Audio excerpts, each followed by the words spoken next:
UP के बहुत सारे ऐसे संविदा कर्मचारी हैं जिनको लगता है कि यूपी के माननीय मुख्यमंत्री श्री योगी आदित्यनाथ की सरकार उन लोगों को लेकर सक्रिय नहीं है। आज के इस खबर में आप लोगों को प्रूफ के साथ दिखाने वाले हैं कि ये संविदा कर्मचारियों के लिए ही नहीं बल्कि उन्होंने स्पष्ट रूप से कहा है कि संविदा कर्मचारियों के साथ साथ जितने भी आउटसोर्स अवर्गीकृत दैनिक वेतनभोगी कर्मचारी के साथ साथ जितने भी महिला कर्मचारी हैं उन सभी को लेकर के उन्होंने स्पष्ट तरीके से कहा है कि तमाम वर्ग के महिला कर्मचारियों के साथ साथ जितने भी संविदा कर्मचारी हैं उन सभी को लेकर के अधिकारियों के साथ उन्होंने चिंता मनन जैसी व्यवस्थाएं की है। उन्होंने कहा है कि चिंता की विषय है कि अभी तक यूपी के जो संविदा कर्मचारी हैं जो लगातार अपने अल्प मानदेय में लगातार अपनी सेवा दे रहे हैं, ना उनको नियमितीकरण की कोई फैसिलिटी की जा रही है, ना उनको किसी भी प्रकार की कोई सहूलियत दी जा रही है, जिसको लेकर के यूपी के माननीय मुख्यमंत्री श्री योगी आदित्यनाथ की सरकार ने स्पष्ट तरीके से तमाम वर्ग के संविदा कर्मचारियों को लेकर के उन्होंने क्या कुछ कहा है। आज की इस खबर में आप तमाम वर्ग के संविदा कर्मचारियों को मैं लाइव प्रूफ के साथ दिखाने वाला हूं।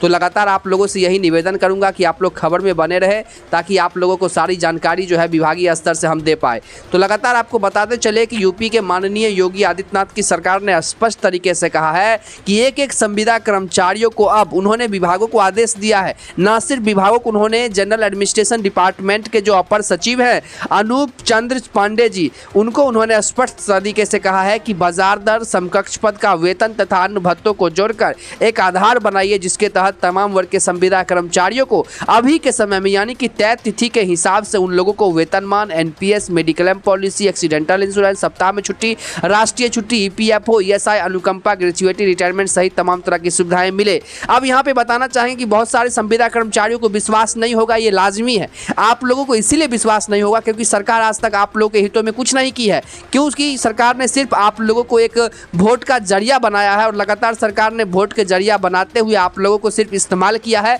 तो वोट लेने के लिए किया है, इसीलिए आप लोग को विश्वास नहीं होगा। लेकिन ये बात बिल्कुल सही है, आप लोगों ने भी जानते हैं कि लगातार मुख्यमंत्री जो है इस बात को लेकर के सक्रिय है और विभागों के अपर मुख्य सचिव के साथ तो बात करते ही हैं, साथ ही यूपी के सभी जो विभाग हैं उन सभी के प्रधान सचिव के साथ भी उन्होंने बात की है और लगातार उनको दिशा निर्देश दिया है,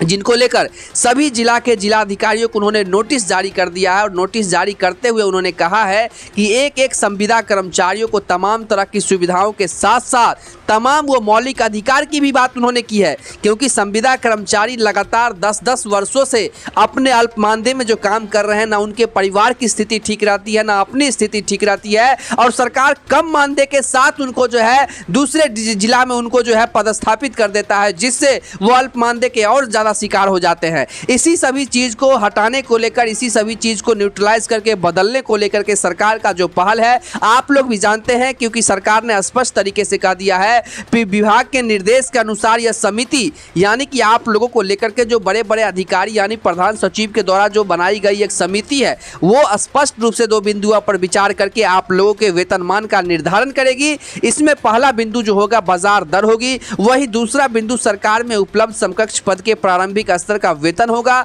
महंगाई भत्ता होगा एवं अन्य भत्तों को मिलाकर समेकित रूप से प्राप्त योगफल होगा। विभाग के जो सभी विभागीय अपर मुख्य सचिव है, प्रधान सचिव है, वो सचिव से कहा गया है कि यदि नियोजित कर्मियों के मानदेय का निर्धारण उचित प्रावधान के तहत नहीं किया गया है तो अपने नियंत्रण के अधीन संविदा पर नियोजित कर्मियों के साथ साथ जितने भी महिला कर्मचारी हैं उन सभी के प्राथमिक निर्धारण सहित पुनरीक्षण कर वेतनमान संबंधित प्रस्ताव उक्त समिति के समक्ष विचार के लिए भेजे। उससे पहले आप हमारे पास भी समीक्षा के लिए भेजे ताकि मैं देख सकता हूं कि उसमें क्या कुछ बदलाव किए गए हैं, क्योंकि आप लोग भी जानते हैं कि संविदा कर्मचारियों को लेकर के लगातार जो यूपी के हाई कोर्ट हैं उन्होंने भी स्पष्टीकरण देते हुए कहा था कि एक न्यूनतम मजदूरी जो है वो 24,000 रुपए तक है, यानी कि 21 से लेकर के 24,000 रुपए जो है एक संविदा कर्मचारी के लिए है जो विभाग के सरकारी विभागों में अपनी सेवा दे रहे हैं। वहीं पर जो महिला कर्मचारी अपनी सेवा दे रहे हैं वैसे महिला कर्मचारियों को लेकर के उन्होंने 17 से 21,000 रुपए फिक्स किए थे और उसी के प्रावधान के हिसाब से आप लोगों को मिलना भी चाहिए। लेकिन इस बात में कहीं ना कहीं लेट लतीफी की जा रही है, इसको लेकर के तमाम वर्ग के संविदा कर्मचारियों को विश्वास नहीं हो रहा है सरकार पर। लेकिन आप लोगों को ये बताना चाहेंगे कि आप लोगों को तमाम तरह की सुविधाएं दी जाएगी। साथ ही मैं अब आपको यहाँ पे एक और प्रूफ दिखाना चाहता हूँ जिसके तहत आप लोगों को ये पता चल सकेगा कि उत्तर प्रदेश सरकार के उच्च पदस्थ सूत्रों ने बता बताया है कि प्रदेश सरकार जल्द ही संविदा पर काम करने वाले साथ ही महिला कर्मचारियों को परमानेंट करने वाली है। इस बात से आप लोग एकदम गंभीर रूप से आप भी सोच सकते हैं, और आप भी ऐसा इसीलिए सोचने के लिए मैं कह रहा हूं क्योंकि सरकार ने कहा है कि जब तक जो संविदा कर्मचारी अभी विभाग में काम कर रहे हैं उन सभी को जब तक न्यूट्रलाइज करके उन सभी को संविदा से जो है कहीं ना कहीं पदस्थापित सरकारी विभागों के कर्मचारी जैसा उन लोगों को सुविधा नहीं मिल जाता है, तब तक नई बहाली पर हमारे तरफ से रोक रहेगी। यानी कि जो संविदा कर्मचारी मौजूदा समय में काम कर रहे हैं विभागीय स्तर से यूपी सरकार के अंदर, तो उन सभी को पहले तमाम तरह की सुविधाएं सरकार दे देगी, उसके बाद फिर से बहाली नए सिरे से होगी। उसको लेकर के यहाँ पे स्पष्टीकरण दिया गया है। साथ ही उन्होंने कहा है कि मुख्यमंत्री योगी आदित्यनाथ के निर्देश पर प्रदेश भर में सभी सरकारी दफ्तरों में संविदा पर काम करने वाले कर्मचारियों की लिस्ट जो है वो मांग ली गई है। जैसा कि आप लोग खबर के माध्यम से देख भी रहे होंगे, सरकार के पर्सनल कार्मिक विभाग के जो विशेष सचिव हैं अनूप कुमार पांडे, उन्होंने ही स्पष्ट रूप से कहा है कि ठेके पर काम करने वाले कर्मचारियों की डिटेल तलब की है। उत्तर प्रदेश सरकार के विशेष सचिव ने सभी जो संविदा कर्मचारी के विभाग हैं उन सभी के अध्यक्षों, प्रमुख सचिवों तथा सचिवों को उन्होंने पत्र लिखा है। पत्र में उनके विभागों में ठेके पर यानी कि संविदा पर काम करने वाले कर्मचारियों का पूरा विवरण जो है मांगा गया है। क्योंकि आप लोगों को बता दें कि सरकार के जो जनरल एडमिनिस्ट्रेशन डिपार्टमेंट है वहां पर संविदा कर्मचारियों का जो है वो फाइल नहीं रहता है, उनका रिकॉर्ड नहीं रहता है, जिसके वजह से थोड़ा सा परेशानी उनको झेलना पड़ रहा है। इसीलिए उन्होंने स्पष्ट तरीके से तमाम जिलों के जो है जिलाधिकारियों को उन्होंने निर्देश दिया है। साथ ही जो है तमाम विभागों के प्रधान सचिव को भी निर्देश दिया है कि अपने अपने स्तर से संविदा कर्मचारियों का लिस्ट बना करके और कहीं ना कहीं विभाग को भेजिए, जिसके बाद जो है विभाग उस पर दिशा निर्देश के हिसाब से उस पर जो है फैसला ले पाएगी कि संविदा कर्मचारियों को अभी के समय में नियमितीकरण के साथ साथ क्या कुछ उचित तरीके से मिलना चाहिए। जैसा कि मैं आप लोगों को दिखा रहा हूं, आप लोग साइड में देख भी रहे होंगे, स्पष्ट रूप से देख रहे होंगे, क्योंकि संविदा कर्मचारियों को लेकर के जो है एकदम सरकार सक्रिय हो गई है। अब मैं यहाँ पे बताना चाहता हूँ आप लोगों को कि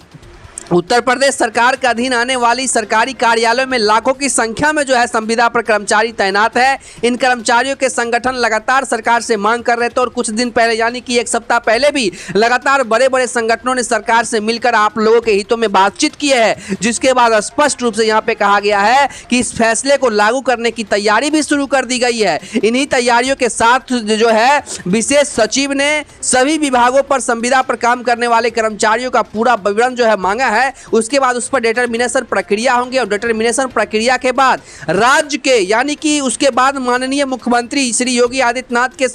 के पास भेजा जाएगा समीक्षा के लिए। उसके बाद वित्त विभाग भेजा जाएगा, जनरल एडमिनिस्ट्रेशन डिपार्टमेंट भेजा जाएगा, इसके बाद श्रम विभाग भेजा जाएगा, उसके बाद उसे कैबिनेट में प्रस्तावित किए जाएंगे, जिसके बाद माननीय योगी आदित्यनाथ के बैठक के बाद जो है उनके अध्यक्षता में बैठक पर उन्हें जो है उस पर मोहर लगा करके उसे पूरे राज्य में लागू करेंगे, जिससे तमाम वर्ग के संविदा कर्मचारियों की दैनिक जीवन में काफी बदलाव जो है आने को लेकर